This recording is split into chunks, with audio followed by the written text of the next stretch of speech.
إذا ملكعت ጓልን ሓደ ሕማቕ ሰራቕን ነብሶም ይቃየሩ እዚ ማለት እታ ጓል ናይቲ ሰራቐ ነብሲ ንሱ ድማ ናይታ ጓል ይሕዝ ድሕሪኡ ኸ እንታይ ይፍጠር ይኸውን ሓቢርና ንከታተል ሰላም እዚ ናብ ሲኔማ እዩ ከምቲ ልሙድ ተራእዩ ዘይፈልጥ ፊልም ሒዘልኩም መፅእ ኣለኹ ሰብስክራይብ ብምባል ናብ ሲኔማ ይተዉ ሰናይ ምክትታል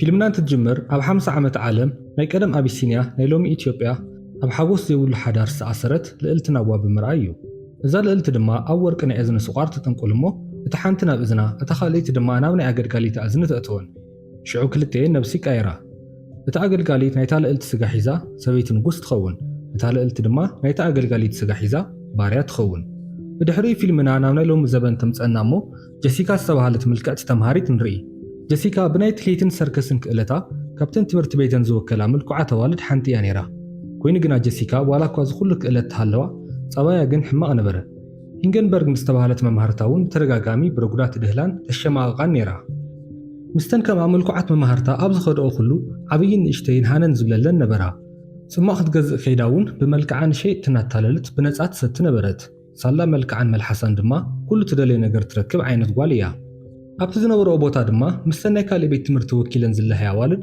ጎፍ ንጎፍ ይረኸባ ቢያንካ እውን ካብኣ ዘይትሕሽ ሓንቲ ገንጫር እያ ክልቲአን ተጓይቐን ምስ ወድኣ ጀሲካ ምስ መሓዙታ ናብ ናይ ቀደም ኣቑሑ ዝሽየጠሉ ድኳን ይኸዳ ጀሲካ ሓደ ወርቃማ ናይ እዝኒ ትረክብ እታ ሸያጢት ግና እዚአን ኣይሽየጣን ኢላ ክትባ ፈቓደኛ ኣይነበረትን ጀሲካ ድማ ካልእ ናይ እዝኒ ኣብኡ ገዲፋ ነዘን ወርቃማ ከዓ ናብ ቦርሳኣ ተእትወን ሓደ ሰራቒ ድኳን እናወረረን ከሎ ኣብቲ ናይ ሰልዲ መቐመጢ 18 ቅርሺ ጥራሕ ይጸንሕኦ በዚ ሓሪቑ ድማ ኣብኡ ዝረኸቡ ብሽኩቲ ጠርኒፉ ናብ ቦርሱ የእቱ ጀሲካ ምስ መሓዙታ ናብቲ ድኳን መፅያ ነዳዲ ክትመልእ ጠጠው በለት ንሱ ድማ ቀስ ኢሉ ክኸይድ ክብል ፀዊዓ ነዳዲ ክመልአላ ትነግሮ ንሱ ከዓ ይሰርቕ ምንባሩ ከይፍለጥ ኢሉ ነታ ማኪና ከፊቱ ክምርመራ ጀመረ እዛ ገባሪት እከይ ጀሲካ ድማ ናይታ ማኪና ጥሩምባ ነፊሓ ተሰንብዶ ናይቲ ድኳን ሰራሕተኛ መሲሉ ነዳዲ መሊኡ ምስ ሰደደን ኣብ እግርታ ማኪና ናይ ሓንቲ እዝኒ ወርቂ ስቋር ይረክብ ለካ ጀሲካ ቀለብለብ ክትብል ሓንቲ ስቋር ወዲቓታ እያ ነገር ሰራቑ ድማ ነዛ ዘረኸባ እውን ሒዙ ይኸይድ ጀሲካ ገዛኣ ትኸይድ ሓዋ ድማ ናታ ናይ ጡመ መትሓዚ ይዕቅኖ ይጸንሕ ንምሸቱ ኣፍቃሪኣ ቢሊ ይመጽእ ንሳ እውን ብመስኮት ወሪዳ ትረኽቦ እሞ ምስዕዓም ይጅምሩ ነገር ወዲ ኮይኑዎ ቢሊ ብሓደ ምሕዳር ንጀምር ኢሉ ሓታ ጀሲካ ድማ ኣይኾንን ትብሎ ካብኡ ናብ ገዛ ኣትያ ምስ መሓዛ ኤፕሮ ብቴሌፎን ንዓለለትን ከላ ነታ ሓንቲ ናይ እዝኒ ስቋር ናብ እዝና ጌራታ ነበረት እቲ ሰራቐ እውን ነታ ወርቂ ክምኩራ ኢሉ ናብ እዝኑ ገበራ ንጽባሒቱ ጀሲካ ካብ ድቃሳ ክትስእን ከላ ከም ቀደማ ምልክዕቲ ነበረትን ኣብ መስትያት ጸንሓ ምስሊ እውን ናይ ሰብኣይ ኮነ በዚ ናብ ጽልልቲ ዝተቐየረት ጀሲካ ድማ ናይ ኣቦኣ ክዳን ተኸዲና ናብ መሓዛ ኤፕሮል ትኸይድ ኤፕሮል ክትኣምና ኣይከኣለትን ኪደለይ ድማ ትብላ መኻድ ምስ ኣበየታ ከዓ ናብ ዓይና ጨና ትነፍሐላ እሞ ተንከርከር ኢላ በታስካላ እንከራርያ ትወድቕ ኣብ ምድሪ ኮይና ድማ ካልኣይ ክፍሊ ከለዋ ዝገበረኦ ነገር ትነግራ ኤፕሮል ድማ ቅርብ ኢላ እስኪ ከምታ ናይ ኩሉ ግዜ ሰላምታና ጌርካ ሰላም በለኒ ትብላ ካብኡ ኤፕሮል ተኣምን እሞ ሒዛታን ገዛኣ ትኸይድ ጀሲካ ክትቀማቐም ከላ ኤፕሮል ድማ እስኪ ስሪ ክውፅዮ ትብላ ጀሲካ መጀመርታ ተኣቢ ካብኡ ግና ቃሊዓ ተሪኣ ኤፕሮል ካብ ዝረኣየቶ ኩሉ ናታ ዝበለፀ ምዃኑ ድማ ትነግራ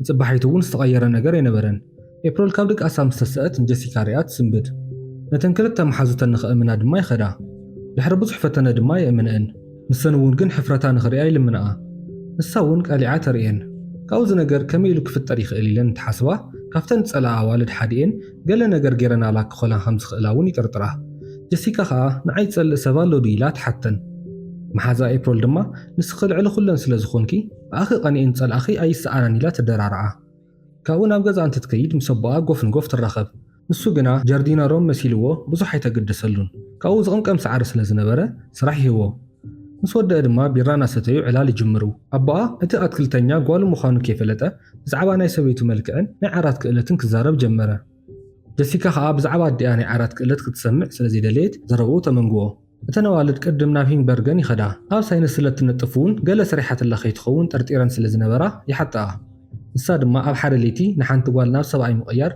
ፍጹም ከም ዘይከኣል ትነግረን ካብኡ ሂንበርገን እውን ጀሲካ ናብ ንቡር ንምምላስ ክትሕግዘን ስለ ዝሓሰበት ምስኣተን ትኸይድ ካብኡ ናብ ካልእ ትድህላ ዝነበረት ኤደን ዝተባሃለት ቆልዓ ይኸዳ ንሳ እውን ትፈልጦ ነገር ከም ዘይብላ ትነግረን ከምተን ካልኦት እውን ሕፍረታ ንኽትርኢ ትልምና ምስ ኣርኣየታ ኸኣ ኤደን እውን ክትሕግዘን ትሰማማዕ። ኤደን እዚ ነገር እዚ ናይ ጥንቆላ ክኸውን ከም ዝኽእል ትነግረን። ከምዚ ዓይነት ጥንቆላ ድማ ኣብ ብራዚል ልሙድ ምንባሩ እውን ካብ ሓደ ናይ ቀደም መፅሓፍ ኣውፅኣ ትነግረን። ካብኡ ንቢያንካ ይጥርጥርኣ። እታ ተወላዲት ብራዚል ዝኾነት ቢያንካ እተዘውትሮ ሌታዊ ትልሂት ስለ ዝፈልጣ ድማ ናብኡ ከይደን ክረኽባ ይሓስባ። ኣብኡ ከለዋ እውን ክዘናግዓ ይደልያ። ጀሲካ ግና ከም ቀደማ ምልክዕቲ ስለ ዘይኮነት ክትከይድ ኣይደለየትን። ካብኡ ኳሓሒለን ጓል ከም ስለኣ ፍተና ግና ኣይሰመረለንን። ካብኡ ግና ንሓደ ዝፈትዎ ደራፊ ምሲለን ይቐመቐምኣ እሞ ጽቡቕ ወዲ መሰለት። ከምቲ ኤደን ዝነገረተን ድማ ከምዚ ዓይነት ጥንቆላ ዝሰርሕ ሰብ ንዕንቅርቢት ምስሊ ኣብ ነብሱ ስለ ዝውቀጥ ንቢያንካ ኣብ ነብሳ ዕንቅርቢት ክደልያላ ይኸዳ። ጀሲካ ከም ኣመላ ነቲ ሸያጢ ብመልክዕ ኣታሊላ መስተ ብናፃ ክትወስድ ምስ ፈተነት እቲ ሸያጢ ጸሪፉ ይሰዳ። ካብኡ ወዲ ከም ትመስል ዘከረት እሞ ምስ ኣዋልድ ኣትያ ክትሸይን ስለ ዘይትኽእል ናብ ናይ ኣወዳት ሽቓቕ ከይዳ ክትሸይን ትፍትን። ኮይኑ ግና ደው ኢልካ ምሻን መጀመርታ ብምዃኑ ትጽገም። ምስ ተመልሰት ከዓ ንጀሲካ ኣብ ማዕድያ ትሪኣ። ናብኣ ቅርብ ኢላ ድማ ምስኣ ናስዓስዐት ኣብ ነብሳ ናይ ዕንቅርቢት ውቃጦ ክደልየላ ጀመረት። ምስ ሰኣነትላ ከዓ ክዳና ቀዲዳ እውን ክትሪኣ ፈተነት። ሕጂ እውን ግን ዋላ ሓንቲ የለን። ምስ ሓደ ሰኽራም ተባዒሳ ድማ ተሃርሞ። ካብኡ ዘለዋ መማረፂ ከይተፈለጠት ናብቲ ቤት ትምህርትና ተመላለሰት ትምህርታ ክትከታተል ጥራሕ ነበረ። ጀሲካ ወልዋሉ ስሚንቶ ኮይና ስራሕ ክትቁፀር ምስታ ርእሰ መምህር ተሰማምዐት። ጀሲካ ኣብ ሸቓቕ ንኣፍቃሪኣ ቢሊ ረኺባ ትፅውዖ። ቢሊ ግና ከዛረባ ፈቓደኛ ኣይነበረን። እቲ ናይ ጀሲካ ስጋ ዝሓዘ ሰራቕ ድማ ካብ ድኳን ምስራቕ ኣይቋረፀን። ጀሲካ ኣብ ገዛኣ ናይ ኣትክልቲ ተኻናኻኒት ኮይና ተቆፂራ ምስራሕ ቀጸለት። ኣብኡ ከላ ድማ ምስ ኣቦኣ ኩዕሶ ፀወታ ጀመሩ። ንሳ ድማ ኣዋልድ ገጽ ዝኸልኣኻ ኣዕሪን ክደልያኻ ከለዋ እየን ኢላ ምኽሪ ትልግሰሉ። ንምሸቱ ኣብ እንዳ ኤደን ከምዚ ዝበለ ኣስማት ከመይ ኢሉ ክፍጠር ከም ዝኽእል ብኢንተርኔት ይመራመራ። ድሓር ብዛዕባ ተናይ እዝኒ ሓበሬታ ይረኽባ። ናብታ ሸያጢት ኬደን ድማ ይሓትኣ። ንሳ ድማ ብዛዕባ ናብዋ ትነግረን። ካብኡ እታ ሸያጢት ጀሲካ ናብ ንቡር ክትምለስ እንድሕር ኮይና እተን ናይ እዝኒ ምስቲ ነብሲ ዝተቓየረትሉ ሰብ ብሓደ ሻዕ ናብ እዝኖም ክገብርዎን ከም ዘለዎም ትነግራ። ካብኡ ነቲ ሓንቲ ናይ እዝኒ ምድላይ ይጅምራ። ጀሲካ ናብቲ ቤት ትምህርቲ ናይ ጽሬት ሰራሕተኛ ኮይና ቢሊን መሓዙን ክዕልሉ ከለዉ ትሰምዖም። እቲ ናይ ኤፕሪል ኣፍቃሪ ኣዋልድ ሓቢርዎን ክሓድር ጥራሕ ከም ዝደሊ ይዛረብ። ቢሊ ግና ንጀሲካ ካብ ልቡ ከም ዘፍቅራ ይነግሮ። ጀሲካ ድማ ትነብዕ። ጀሲካ ኣብ ገዛና ስራሕት እንከላ ኣዲኣ ትመጽእ። ድሕሪ ወግዒ ድማ ክትስዕማ ኢላ ትጽግዓ። ጀሲካ ግና ናይ ወዲ ስጋ ሒዘ ደኣ እምበር ጓልኪ እየ ኢላ ክትረዳኣ ስለ ዘይትኽእል ንኣዋልድ ስምዒት የብለይን ኢላ ናብ ምሽፋት ተኣቱ። ካብኡ ናብ ሻወር ብሓባር ይኣትዋ። ፀጉራ ንሓፀበታ እንከላ ድማ ኣቦኣ ይመጽእ። እቲ ሰብኣይ ድማ ንጀሲካ ኣባሪሩ በዓሉ ናብቲ ባኞ ይኣቱ። ጀሲካ ንመሓዛኣ ኣብቲ ናይ መወዳእታ ዓመት ዝግበር ግብጃ ጓል ኮይና ክትከይድ ከም ዘይትኽእል ትነግራ። መሓዛ ኤፕሪል ድማ ወዲ ኮይና ምስኣ ክትከይድ ከም ትኽእል ትነግራ። ጀሲካ በቲ ሓሳብ ትሰማማዕ። ኤፕሪል ነቲ ሕማቕ ኣፍቃሪኣ ክተቐንኦ ከም ትደሊ እውን ወሲኻ ትነግራ። እቲ ናይ ብሓቂ ምኽንያት ግና ኤፕሪል ንመሓዛኣ ክተፍቅራ ስለ ዝጀመረት እዩ። ብኣፍቃሪቱ ዝተጠለመ ዝመሰሎ ቢሊ ድማ ሓዚኑ ብማኪኑ ናኸደ እንከሎ ኣብ መገዲ ንኣፍቃሪቱ ጀሲካ ይረኽባ። ንሱ ግና ስለ ዘይፈልጦ ክዛረቦ ኣይደለየን። ካብኡ ንቢሊ ቦቢ ኢሉ ፀዊዑ እስኪ ናይ ማኪናኻ ቁልፊ ሃበኒ ይብሎ። ቢሊ ድማ ይሄቦ እሞ ንሱ ድማ ክገጭዎ ይፍትን። ናይ ቢሊ ማኪና እውን ይወስዳ። ሂንገንበርግ ናበልዐት ዜና ትሰምዕ ነበረት። ኣብቲ ዜና ድማ ሓንቲ ጽብቕቲ ጓል ድኳንና ሰሪቓ ሃሪማትና ኸይዳ ዝብሉ ሰባት ትሰምዕ። ተራእየት ድማ እታ መማሃርታ ጀሲካ እያ። ጀሲካ ነቲ ግብጃ ዝሓሰበቱ ክዳን ክትዐቀን እንከላ ምንኣስ ሓዋ ይመጽእ። ሓዋ ንሳ ምዃና ካብ መጀመርትኡ ፈሊጡ እዩ ነይሩ። ዝኾንኩኹኒ ኣነይ ፈተውኪ ኢሉ ድማ ሓቒፉ የደራርዓ። እታ ርእሰ መምህር ድማ እቲ ሓድሽ ናይ ጽሬት ሰራሕተኛ ገበነኛ ምዃኑ ስእሊ ትረክብ። ጀሲካ ምስ መሓዛ ኤፕሪል ናብቲ ግብጃ ትኸይድ።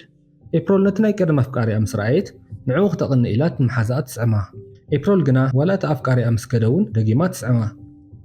ጀሲካ ድማ እንታይ ትገብረለኺ ኢላ ትሓታ። ኤፕሪል ድማ ፍቕሪ ከም ዝሓዛ ትናዘዝ። ጀሲካ ግና ንቢሊ ከም ትፈትዎ ትነግራ። እቲ ምስኣ ዝኒሄ ስጋ እውን ናታ ከም ዘይኮነ ተዘኻኽራ። ቢሊ ናብቲ ግብጃ ምስ መፀ ጀሲካ ኸይዳ ኩሉ ነገር ትረድኦ። ቅርብ ኢላ እውን ትስዕሞ። ወዲ 30 ዓመት ሰብኣይ ዝሰዓሞ ቢሊ ድማ ነገራት ክርድእዎ ስለ ዘይከኣሉ ራሕሪሕዋ ይኸይድ። እታ ርእሰ መምህር እዚ ኩሉ ትዕዘብ ጸኒሓ ፖሊስ ሒዛ ትመጽእ። ናብ ናይ ጀሲካን ኤፕሪልን ወለዲ ድማ ይደወሎም። እቲ ሰራቒ ድማ ብናይ ጀሲካ ነብሲ ተጠቂሙ ኣብ እንዳ መስተን ኣሰርሐ ነበረ። ኣወዳት ክነኽእዎ ከለዉ ድማ ጓል ምዃኑ ረሲዑ ይሃርሞም። ካብኡ ንሓደ ሰልዱ ብሓይሊ ክሕድጎ ክብል ናይ በዓሉ ናይ ቀደም ነብሲ ኮይኑ ጸንሖ። ክሃድም ክብል ድማ እተን መሓዙታ ሒዝኦ። እታ ናይ እዝኒ ኣምፃያ እናበለት ክትጭቕጭቆ ምስ ጀመረት ከዓ ብሓንቲ ሓሳብ ንሰማማዕ ይብላ። እንታይ ምስ በለቶ ንሱ ድማ ንዝተወሰነ መዓልቲ ነብስኺ ክጥቀመሉ ፍቐደለይ ይብላ። በዚ ዝሓረቐት ጀሲካ ድማ ትሓንቆ። እቲ ወናኒ ናይቲ እንዳ መስተ መፂኡ ድማ ንሳዕሳዓተይ ምሕናቕ ኣይፍቀድን ዝብል ጽሑፍ የርእየን። ጀሲካ ግና ናይ ስርቂ ልምዲ ንሳውን ስለ ዝነበራ ሰሪቓቶ ነበረት። ናብ እዝና ክትእትወን ከላ ድማ ንኤፕሮል ጠመተታ። ኤፕሮል ዓይና ንብዓት ቋፂራ ነበረት። ዝኾነ ትኾነ እውን ግን ምሕዝነትን ከም ዘይቋረፅ ነጊራ ተፀናንዓ። ንኤፕሮል ናይ ቀደም ኣፍቃሪ ናብቲ እንዳ መስተ ኣትዩ ጀሲካ እናሳዕስዐት ይሪኣ። ቅርሺ ከፊሉ ድማ ንክትስዕስዐሉ ይፅውዓ። ናሳዕስዐትሉን ከላ ድማ ቀስ ኢላ ናብ ወዲ ትቕየር። እቲ ወዲ እንታይ መፀኒ ኢሉ ሃዲሙ ይኸይድ። ጀሲካ ናብ ናይ ቀደም መልክዓ ተመሊሳ ምስ መሓዙታት ትተሓቋቆፍ። ካብኡ ወለዳ መፂኦም እቲ ሰራሕተኛኦም እናተኣሰረ ይርዩ። ጓሎም እውን ባድላ ተኸዲና ትመፆም። ምስ ቢሊ ምስ ተረኸቡ ድማ ይሰዓዓሙ። ምስቲ ሰራቓይ ፍቕሪ ዝሓዘ ኤፕሮል ከዓ ፈቲሓ ክትሰዶ ትሓስብ። ንሱ ግና በዓሉ ወፂኡ ናብ ካሊእ ማኪና ይኣቱ። እቲ በዓል ማኪና ድማ ወናኒት እንዳ መስተ እዩ ነይሩ። ኣብዚ ፊልም ግና ጓሎም ዝኩሉ መዓልቲ ክትስወር እንከላ ወለዳ ክደልይዋ ይረኣናን። ወይ እውን ወለዲ ኤፕሮል ሰብኣይ ናብ መደቀሲያ እናኣተወት እንታይ ኮይኖም ዘይረኣይዋ። መልሱን ተመልከቲ። እዛ ቪድዮ እንድሕር ፈቲኹማ ላይክ ግበርዋ። ሓሳብ ርኢትኹምን ኣብ ቀጻሊ ክንሰርሐልኩም ትደልይዎ ፊልምን ኣብ ኮሜንት ግደፉልና። ሰብስክራይብ ብምባል ናብ ሲኔማ ይተዉ። ኣብ ቀጻሊ ብኻሊእ መደብ ክሳብ ንራኸብ ሰስና እዩ።